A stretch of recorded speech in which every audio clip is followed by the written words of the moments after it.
बिस्मिल्लाहिर्रहमानिर्रहीम। अस्सलामुअलैकुम dear students, I am Mudassar Ali Sharif. Students, chemistry second year chapter number 5 और आज का हमारा टॉपिक है oxidising properties of halogens. My dear students, आज का टॉपिक बोर्ड एग्जामिनेशन के पॉइंट ऑफ व्यू से और एंट्रेंस टेस्ट के पॉइंट ऑफ व्यू से बहुत बहुत इंपॉर्टेंट। तो आइए स्टार्ट करते हैं आज का टॉपिक।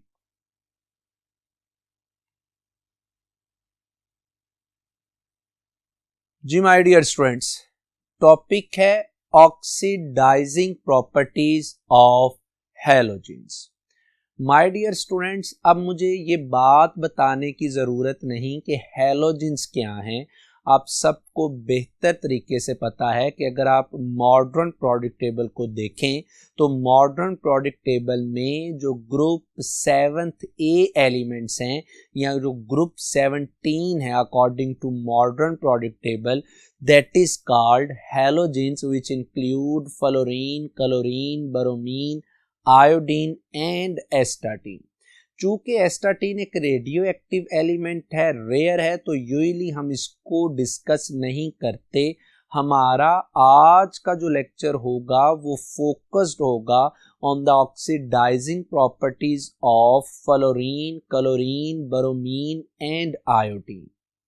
माय डियर स्टूडेंट्स, मैं टॉपिक को स्टार्ट करूं, मैं आपको फौरन सिंपल बता देता हूं कि टॉपिक का टाइटल तो है ऑक्सीडाइजिंग प्रॉपर्टीज ऑफ हैलोजेंस। इस टॉपिक में हम बात जो करेंगे वो बात होगी कि strength of halogens to act as oxidising agent, यानी हैलोजेंस की ऑक्सीडाइजिंग एजेंट पे के तौर पर काम करने की जो सलाहियत है, जो इनकी स्ट्रेंथ है, आज के इस टॉपिक में हम उसको डिटेल से लेकर चलेंगे।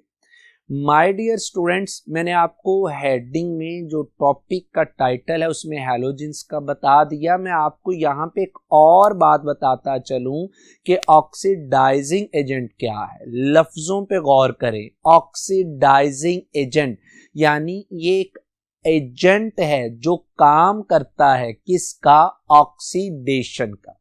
यानी ऑक्सीडाइजिंग एजेंट एक ऐसी स्पीशी है which oxidise other and itself reduced, ऐसी स्पीशी जो दूसरी सब्सटेंसेस को ऑक्सीडाइज करे और खुद को रिड्यूस कर ले, that species is called oxidising agent.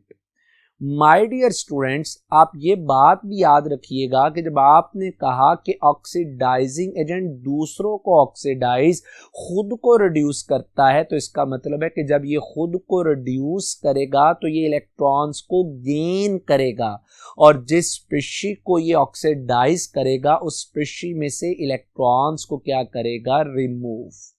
तो बहरहाल मैंने टाइटल में मौजूद दोनों टर्म्स आपके सामने रखी। आइए जरा टेक्स्ट बुक के मुताबिक टॉपिक को डिटेल से स्टार्ट करते हैं।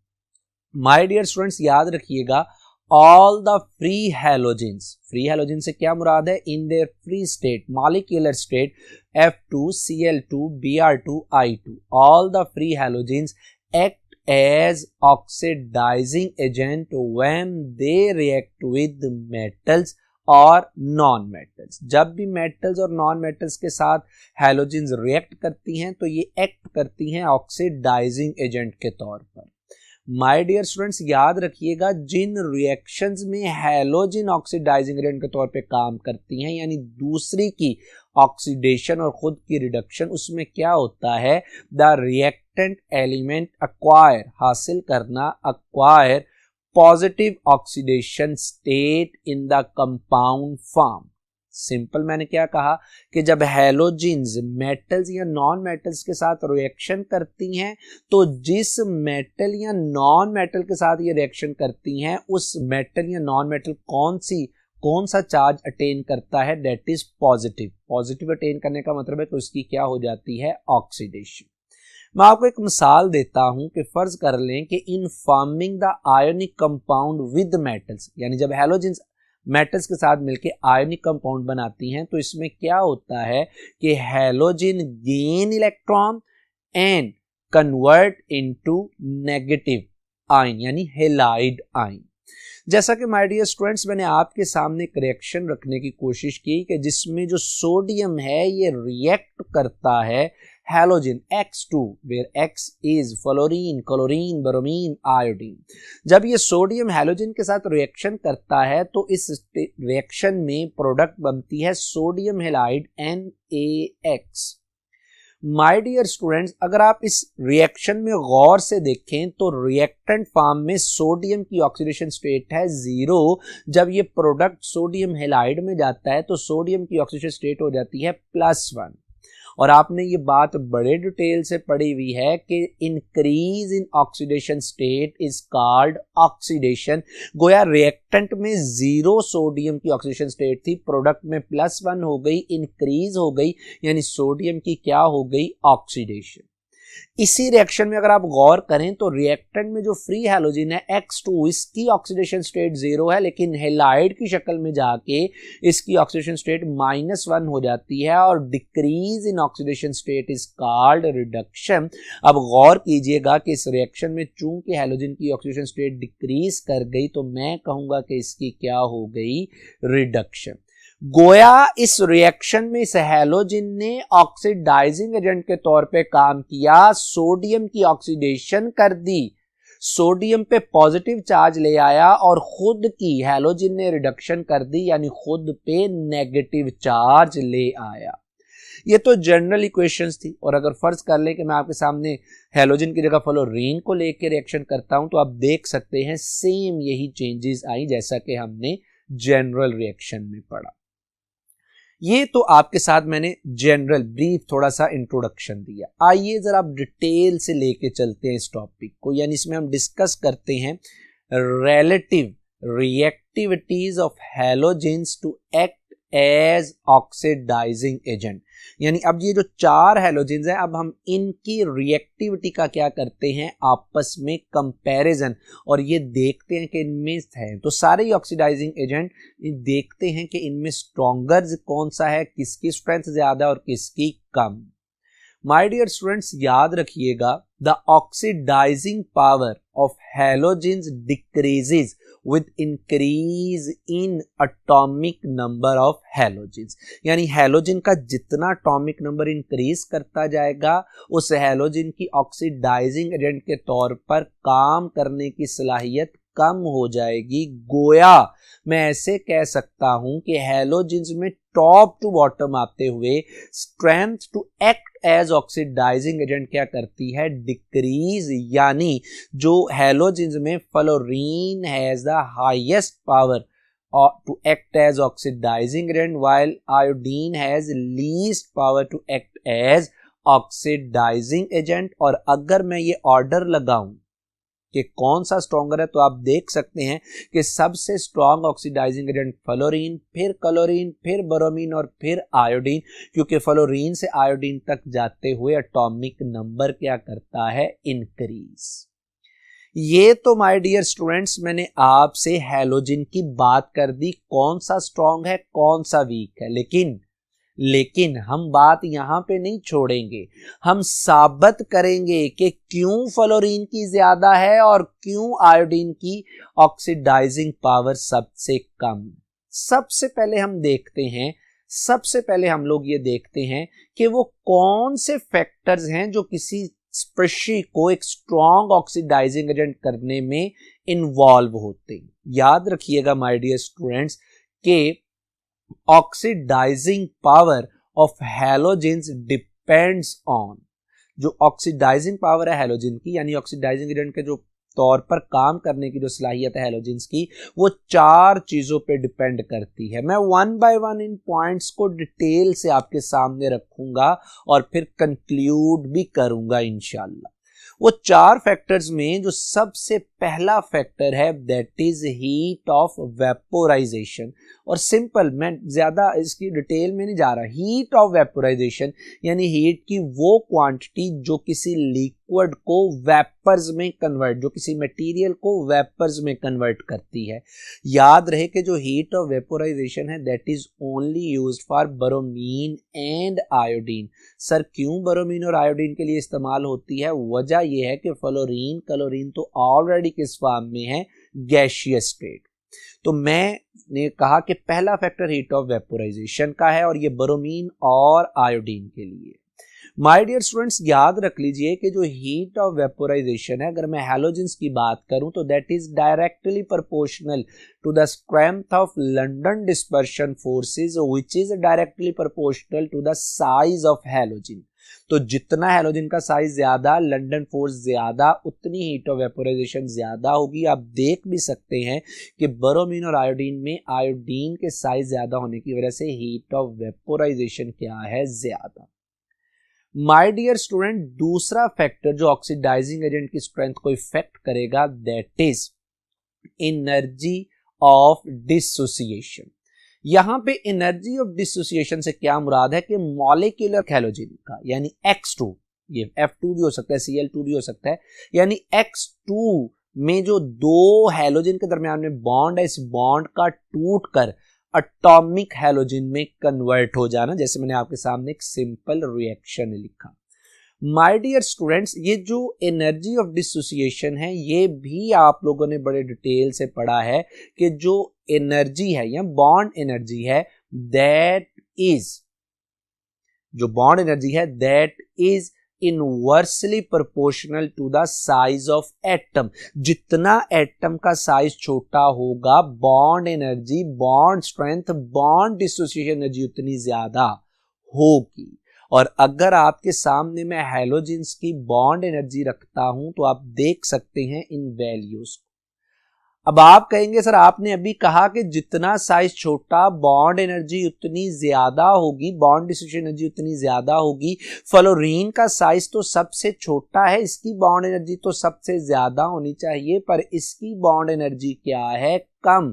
माय डियर स्टूडेंट्स, ये बात भी आपने previous lecture peculiar behaviour of fluorine में पढ़ी है कि नो डाउट फ्लोरीन का साइज छोटा है, इसकी बॉन्ड एनर्जी ज्यादा होनी चाहिए, पर ऐसा होता नहीं। उसकी वजह यह है कि फ्लोरीन में क्या होती है, greater inter electronic repulsion due to lone pair, due to non-bonded electron pairs and non-availability of d orbital। ये बातें आपने पढ़ी हैं।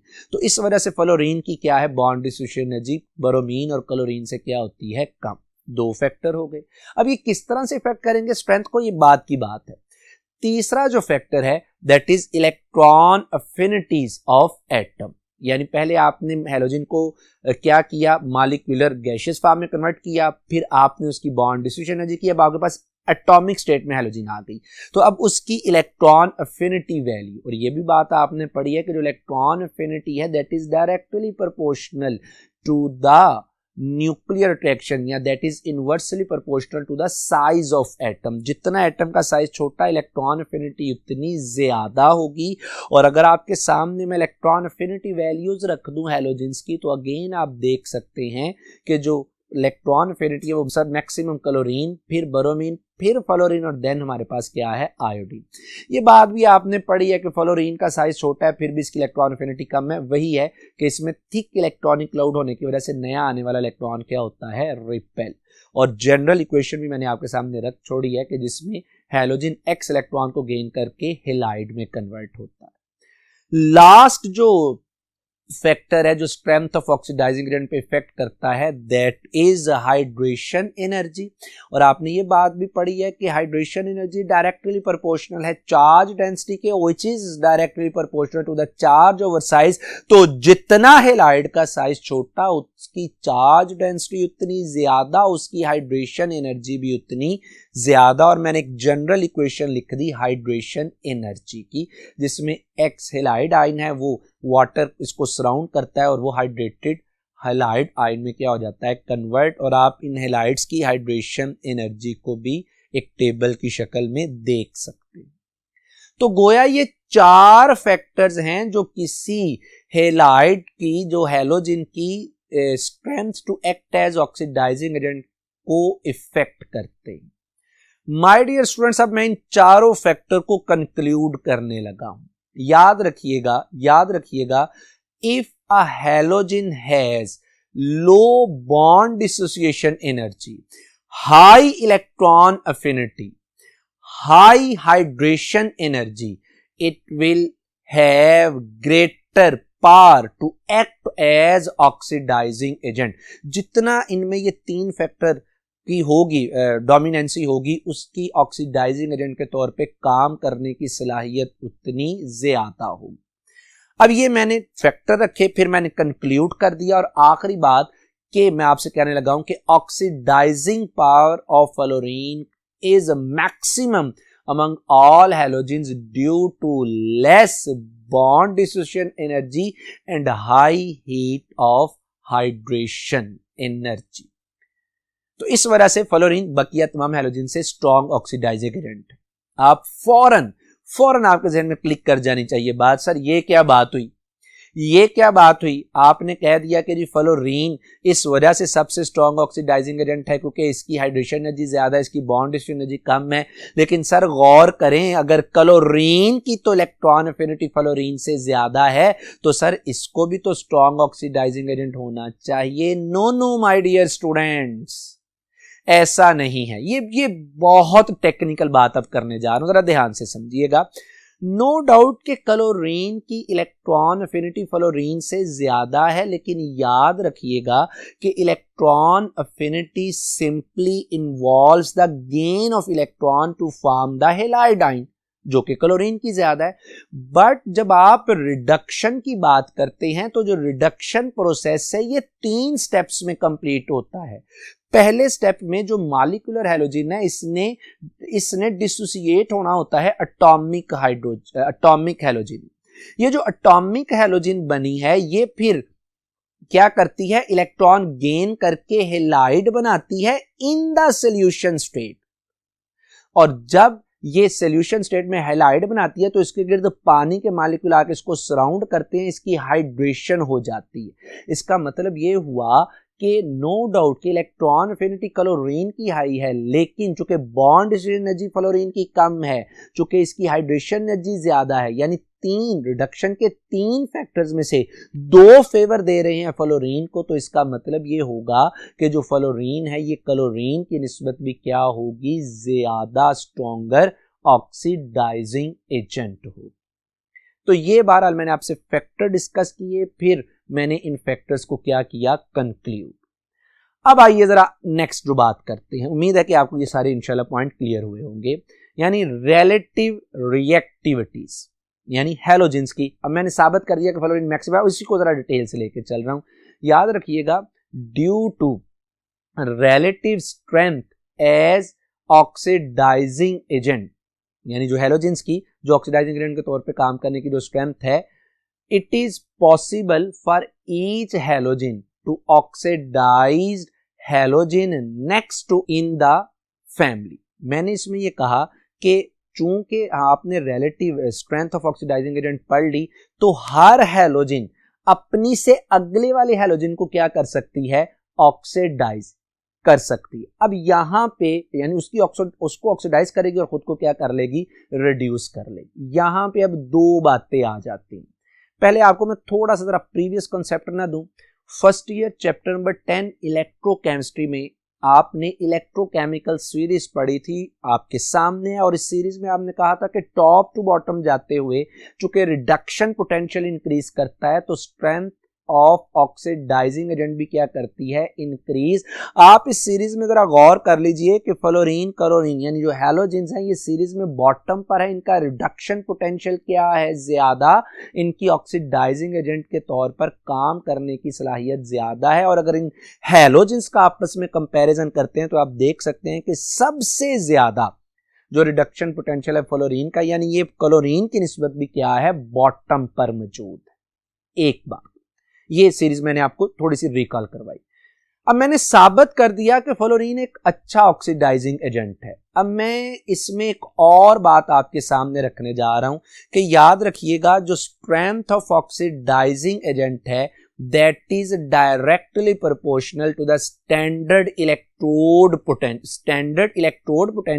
जिसे बाय कन्वेंशन आप क्या किससे रिप्रेजेंट करते हैं, स्टैंडर्ड रिडक्शन पोटेंशियल। ये बातें आपने फर्स्ट ईयर में बड़ी डिटेल से पढ़ी। मैंने इस शॉर्टकट में आपसे ये कहने की कोशिश की कि किसी एलिमेंट का जितना ज्यादा रिडक्शन पोटेंशियल होगा, यानी उसका पोटेंशियल है इतना कि वो अपनी क्या करवाए, रिडक्शन, तो जितना रिडक्शन पोटेंशियल ज्यादा होगा वो अपनी रिडक्शन करवाएगा, किसी दूसरे की ऑक्सीडेशन करवाएगा और काम करेगा किसके तौर पर, ऑक्सीडाइजिंग एजेंट के तौर पर। और अगर मैं आपके सामने हैलोजेंस का एक जनरल रिएक्शन रखूं to act as oxidising agent, जिसमें X2 एक हैलोजन है जो कि इलेक्ट्रॉन को गेन करके हैलाइड में कन्वर्ट होती है, तो मैंने आपके सामने एक सिंपल सा टेबल रख दिया जिसमें मैंने हर हैलोजन का स्टैंडर्ड रिडक्शन पोटेंशियल रख दिया। ये वही है जो इलेक्ट्रोकेमिकल सीरीज में था। आप देख सकते हैं कि सबसे ज्यादा रिडक्शन पोटेंशियल किसका है, फ्लोरीन का, और लीस्ट किसका है, आयोडीन का, यानी 0.54 वोल्ट, और फ्लोरीन का मैक्सिमम है 2.87 वोल्ट। तो इससे भी आपको ये पता चलता है वैल्यू से। पहले तो मैंने डिस्कस करा है किस तरह से ज्यादा है कि जो फ्लोरीन है it has the maximum strength to act as oxidising agent. एक बात माय डियर स्टूडेंट्स, जब फ्लोरीन या क्लोरीन या ब्रोमीन ऑक्सीडाइजिंग एजेंट के तौर पर काम करेगी तो इसका मतलब है ये किसी दूसरे की ऑक्सीडेशन करवाएगी, खुद की रिडक्शन करवाएगी, यानी यहां पे इलेक्ट्रॉन का क्या होगा, ट्रांसफर, और हमें सेल पोटेंशियल हासिल होगा। सेल पोटेंशियल आपने फर्स्ट ईयर में अगेन चैप्टर नंबर 10 में पढ़ा था, मैं चले जनरल लिख देता हूं कि जो सेल पोटेंशियल है that is equal to oxidation potential plus reduction potential, क्योंकि एक इलेक्ट्रोड पे ऑक्सीडेशन तो दूसरे पे क्या होगी, रिडक्शन। ये तो बहरहाल मैंने आपके सामने आपको थोड़ा सा रिकॉल भी करवाया फर्स्ट ईयर का। आइए जरा अब हम डिटेल से थोड़ी सी हैलोजेंस की बात करते हैं। मैंने अभी आपसे क्या कहा कि हर हैलोजन अपने से अगली हैलोजन को क्या कर सकती है, ऑक्सीडाइज, यानी हर हैलोजन फैमिली ग्रुप में मौजूद अगली हैलोजन को क्या कर सकती है, ऑक्सीडाइज। मैं सबसे पहले बात करता हूं फ्लोरीन। तो fluorine can oxidise chlorine, bromine, iodine, क्योंकि इन सब का जो रिडक्शन पोटेंशियल है वो फ्लोरीन की निस्बत क्या है, कम। अब जरा देखिए होता क्या है कि मेरे पास क्या है, let's suppose this is molecular fluorine F2। ये क्या करती है, 2 इलेक्ट्रॉन को गेन करती है और फ्लोराइड आयन में कन्वर्ट हो जाती है। चूंकि ये रिडक्शन हुई तो that is called reduction potential, और कितना है, प्लस 2.87 वोल्ट। अब ये जो हमारे पास क्लोराइड आयन था ये क्या करता है, ये इन्हीं 2 इलेक्ट्रॉन्स को लूज करता है जो फ्लोरीन ने गेन किए थे और कन्वर्ट हो जाता है मॉलिक्यूलर क्लोरीन में, यानी Cl2 में। इस दौरान इस क्लोराइड की क्या हुई, ऑक्सीडेशन, तो इसका ऑक्सीडेशन पोटेंशियल क्या होगा, इसके रिडक्शन पोटेंशियल का नेगेटिव, यानी -1.36 वोल्ट। आप इन दोनों इक्वेशंस को आपस में ऐड कर लें तो ओवरऑल इक्वेशन आपके पास क्या बनती है, F2 प्लस 2Cl नेगेटिव, ये कन्वर्ट होता है किस में, Cl2 plus 2 units of fluoride ion. और अगर आप सेल पोटेंशियल को आपस में ऐड करते हैं तो इसका जवाब भी किस में आता है, पॉजिटिव। ये बात थी फ्लोरीन की। अब मैंने कहा फ्लोरीन सबको ऑक्सीडाइज कर सकती है। अब अगर मैं क्लोरीन की बात करूं तो chlorine can oxidise only bromine and iodine but not fluorine. जैसा कि आपके सामने मैंने ये क्लोरीन का to act as oxidising agent with bromine, मैंने आपके सामने ये रिएक्शन लिख दिया और आप देख सकते हैं, चले मैंने इसमें स्टेट्स को भी चेंज करके बता दिया कि वाकई ही इस रिएक्शन में क्लोरीन की रिडक्शन और ब्रोमीन की क्या हुई, ऑक्सीडेशन। ये बात थी क्लोरीन की। अब ब्रोमीन की बात करें तो bromine can oxidise iodine but not fluorine and chlorine. और इसमें भी चलें देख लें कि ब्रोमीन किस तरह से आयोडीन को कर रहा है, सिंपल प्रीवियस इक्वेशंस की तरह। और लास्ट पे मौजूद जो आयोडीन है it can not oxidise a single halogen, ये किसी भी हैलोजन को ऑक्सीडाइज नहीं कर सकती क्योंकि इसका रिडक्शन पोटेंशियल सबसे कम है। अब माय डियर स्टूडेंट्स ये टॉपिक हमारा कंप्लीट हो गया। एंड पर हमारी टेक्स्ट बुक में 1-2 लाइंस में उसने एप्लीकेशंस बताई हैं of halogens to act as oxidizing agent। आइए जरा इन एप्लीकेशंस को देखते हैं। एप्लीकेशन में पहली जो बात करेंगे, fluorine and chlorine can oxidise various colour dyes to colourless. यानी ये जो कलर डाइज होती हैं, ये जब आप इनको एक्सपोज करते हैं, फ्लोरीन क्लोरीन के एक्सपोजर देते हैं, तो ये क्या हो जाती हैं, colourless. That is again because कि ये एक्ट करती हैं एक अच्छे ऑक्सीडाइजिंग एजेंट के तौर पर। माय डियर स्टूडेंट्स, इसी तरह अच्छा चलिए मैं इसमें आपको थोड़ी सी डेमोन्स्ट्रेशन दूं अगर आपके इंटरेस्ट के लिए। तो लेट्स सपोज कि ये मेरे पास एक बॉटल है, मैं इस बॉटल में सोडियम हाइपोक्लोराइड और हाइड्रोक्लोरिक एसिड के रिएक्शन से क्लोरीन गैस को जनरेट करवाता हूं। इस बॉटल के अंदर मैं एक फ्लावर रख देता हूं। आप देख सकते हैं कि जैसे इस फ्लावर को एक्सपोजर मिलता है क्लोरीन का, with the passage of time ये क्या हो जाता है, कलरलेस। ये जस्ट आपको बताना मकसद था कि ये कलर डाइज को भी क्या कर देती हैं, कलरलेस। इसमें जो दूसरी एप्लीकेशन की बात करूंगा, याद रखिएगा कि जो हैलोजेंस है, जो ऑक्सीडाइजिंग एजेंट के तौर पे काम करती हैं, ये क्या करती हैं, colour of litmus or universal indicator can be decolourised when exposed to fluorine and chlorine. वही प्रीवियस बात है कि जो लिटमस सॉल्यूशन है, लिटमस पेपर है, ये जो यूनिवर्सल इंडिकेटर है, जब आप इसे एक्सपोज करते हैं किसके साथ, फ्लोरीन या क्लोरीन, तो ये उनको भी क्या कर देता है, कलरलेस। यहाँ पे ना एक टर्म आई है यूनिवर्सल इंडिकेटर। मैं थोड़ा सा आपको बताना चाह रहा हूं कि universal indicator is a mixture is composed of several solutions। ये different solutions से composed होता है, जिनमें मैंने चंद एक जो इसके solution थे या जो इसके components थे जिनसे मिलके ये universal indicator बनता है, मैंने उन components को भी आपके सामने रख दिया। ये जो universal indicator है ना my dear students, ये आपको बताता है about the acidity और basicity। और ये जो यूनिवर्सल इंडिकेटर है, ये दो तरह से मार्केट में अवेलेबल है। ये पेपर की शक्ल में भी हो सकता है जैसा कि आपके सामने है, या ये सॉल्यूशन की शक्ल में भी। बहरहाल ये मिक्सचर है डिफरेंट कंपाउंड्स का, जो कि आपको एसिडिटी और बेसिसिटी के बारे में बताता है। तीसरी और आखिरी एप्लीकेशन याद रखिएगा कि when chlorine act as bleaching agent it behave as oxidising agent. यानी जब ये ब्लीचिंग एजेंट के तौर पे काम करता है, तो बुनियादी तौर पे ये ऑक्सीडाइजिंग एजेंट के तौर पे काम कर रहा होता है। ब्लीचिंग एजेंट क्या होता है, यूजुअली हम कहते हैं ब्लीचिंग एजेंट जो के वाइटनेस को इंप्रूव कर दे, जो स्टेन्स होते हैं, दाग होते हैं, उनको क्या कर दे, रिमूव कर दे। अब बोला क्लोरीन बोला कैसे ब्लीचिंग के तौर पे काम करता है। याद रखिएगा कि बेसिकली क्लोरीन उस वक्त ब्लीचिंग के तौर पे काम करेगा जब उसको मॉइस्चर अवेलेबल होगा। कैसे कि होता क्या है कि सबसे पहले जो क्लोरीन है ये वाटर के साथ रिएक्शन करता है, और रिएक्शन करने के बाद ये कन्वर्ट हो जाता है किस में, हाइड्रोक्लोरिक एसिड और HClO में। ये जो HClO बना है दैट इज अनस्टेबल, ये डीकम्पोज हो जाता है into hydrochloric acid along with nascent oxygen. और ये जो नेसेंट ऑक्सीजन बनती है, ये फिर कलर्ड मटेरियल्स को ऑक्सीडाइज कर देती है इनटू कलरलेस। ये बहरहाल मैंने आपके इंटरेस्ट के लिए थोड़ा सा इसको डिटेल से बताया। तो माय डियर स्टूडेंट्स, आज का हमारा ये टॉपिक यहीं पर कंप्लीट होता है। उम्मीद है कि आपको बातें अच्छे से क्लियर हुई होंगी। मेरी अल्लाह सुब्हानहू व तआला से दुआ है कि आप पे अपना रहम करम फजल फरमाए। अपना बहुत ज़्यादा ख्याल रखिएगा। अस्सलामु अलैकुम।